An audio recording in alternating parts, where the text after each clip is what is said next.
మీ business ఏదైనా మీ ఊర్లో promotion చేయాలంటే అది సుమన్ టీవీతోనే సాధ్యం. ఇప్పుడే సంప్రదించండి.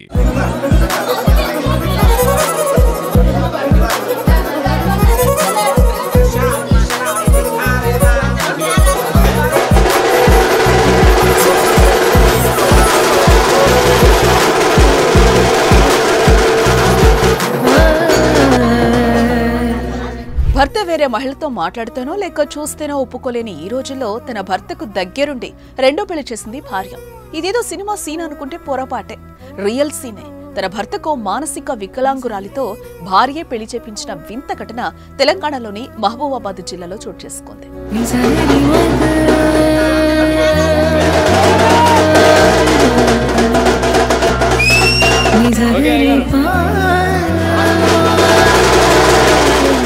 మహబూబాబాద్కు చెందిన సురేష్, సరితల దంపతులకు కొన్నేళ్ల క్రితం వివాహం జరిగింది. వీరికి ఓ కుమారుడు, కుమార్తె కూడా ఉన్నారు. అయితే సురేష్ కు ఓ మేనమామ ఉన్నాడు. అతనికి 2 కూతుళ్లు. పెద్ద కూతురికి ఇప్పటికే వివాహం జరగ చిన్న కూతురు సంధ్య ఓ మానసిక వికలాంగురాలు. ఆమెకు ఇంకా వివాహం కాలేదు. ఈ క్రమంలో తమ తర్వాత ఆమె పరిస్థితి ఏంటని తల్లిదండ్రులు తల్లడిల్లిపోయారు. సంధ్య గురించి పూర్తిగా తెలిసి అర్థం చేసుకున్న వారే ఆమెను బాగా చూసుకుంటారని భావించారు. ఈ క్రమంలో సంధ్య తల్లిదండ్రులు సురేష్ దంపతుల ముందు రెండో పెళ్లి ప్రతిపాదన పెట్టారు. సరితకు కూడా సంధ్య గురించి పూర్తిగా తెలుసు. ఆమెను చెల్లెలుగానే చూస్తూ వస్తోంది.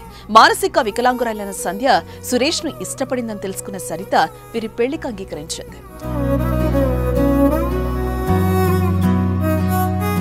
ఈ క్రమంలో బంధుమిత్రుల సమక్షంలో సురేష్, సంధ్యల వివాహం దగ్గరుండి మరీ జరిపించింది. సంధ్య మానసిక వికలాంగురాలని, ఆమె బాగోగుల కోసమే ఈ పెళ్లి జరిపించామని స్పష్టం చేసింది భార్య సరిత. నా పేరు సరిత. మా ఆయనని ఇష్టపడింది. అంటే ఆమె మా ఆయన వల్ల మేనమామ బిడ్డ. అందువల్ల ఆమె వికలాంగురాలు. తనకి ఏది చేసుకోవడం చేత కాదు. నా చెల్లెలాగా చూసుకోవడం కోసం నేను చేసుకున్నాను. ఇప్పుడు మా ఆయనని ఇష్టపడింది కాబట్టి చేస్తున్నాం పెళ్లి. అయితే ఈ పెళ్లి వేడుక ప్రతి ఒక్కరిని నివ్వెరపోయేలా చేసింది. ఆ పెళ్లికి వచ్చిన అతిథులంతా మొదట ఆశ్చర్యపోయారు. ఆ తర్వాత పరిస్థితిని అర్థం చేసుకుని ఆశీర్వదించారు. పెద్ద మనసు చేసుకున్న భార్య త్యాగాన్ని అభినందించారు. అయితే ఈ పెళ్లిపై పలువురు ప్రశంసలు కురిపిస్తుండగా మరికొందరు విమర్శలు చేస్తున్నారు. నా పెళ్లి కార్యక్రమంలో ఆ పెళ్లి కూతురు తండ్రికి 2 అమ్మాయిలు. ఆ అమ్మాయిలలో ఒక అమ్మాయి వికలాంగు, ఒక అమ్మాయి మంచిగానే ఉంటుంది. ఆమెకు పెళ్ళి అయిపోయింది. సరే, అదే పెళ్ళి ఈ అమ్మాయికి ఎటు తల్లిదండ్రులు సపోర్ట్గా ఉన్నారు ఇంతకాలం. తర్వాతకి ఆ అమ్మాయికి మా తదనంతరం కొంచెం ప్రాబ్లం అవుతుంది. మరి ఆమెకు ఎటువంటి అదే పెద్దల సపోర్ట్ కానీ ఎటువంటి సపోర్ట్ లేదు కాబట్టి ఆ అమ్మాయికి వాళ్ళ రిలేషన్లోనే సంబంధం చూసి పెళ్లి చేసేది. తల్లిదండ్రులకు ఓకేనా? తల్లిదండ్రులకు అందరు ఇప్పుడు చేసుకుంటే అబ్బాయికి ఇంతకుముందు పెళ్ళి అయింది. ప్లస్ ఆ అమ్మాయికి కూడా ఇష్టమే.